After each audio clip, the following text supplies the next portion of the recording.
সে গান শুনতে পাবে কিনা, কি করে গাইবে গিনি, কি করে গাইবে তোর মা?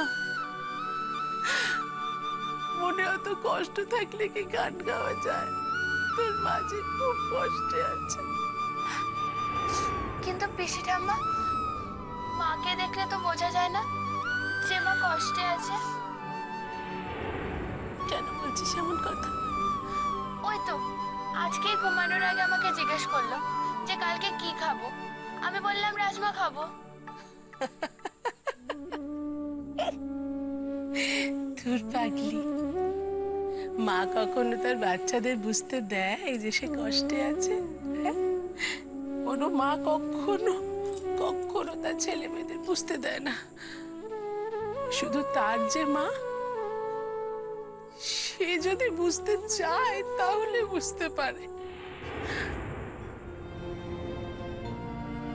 উমা, কি হলো? কি সর্বনাশ! গিনি, হায় হায় হায়, রাজমা। হ্যাঁ, অমল আমায় বলেছিল সোনা মা রাজমা ভিজিয়ে রেখো।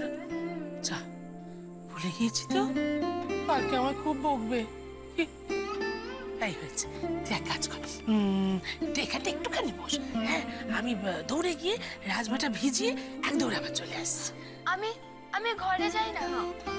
তো ঘরে যাবি না? আমারও ঘুম আসছে না, তুই থাক। হ্যাঁ, আমি চট করে কাজটা সেরে আসি, তারপর সারা রাত আমরা ঠাম্মা নাতনিতে মিলে তোর মায়ের গপ্প করবো। আমি এক্ষুনি আসছি।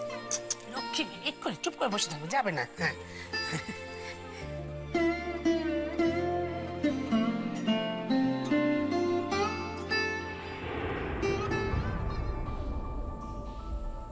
তুমি যাই বলো পিসি ঠাম্মা, কিন্তু আমার মনের খটকাটা কিছুতেই যাচ্ছে না।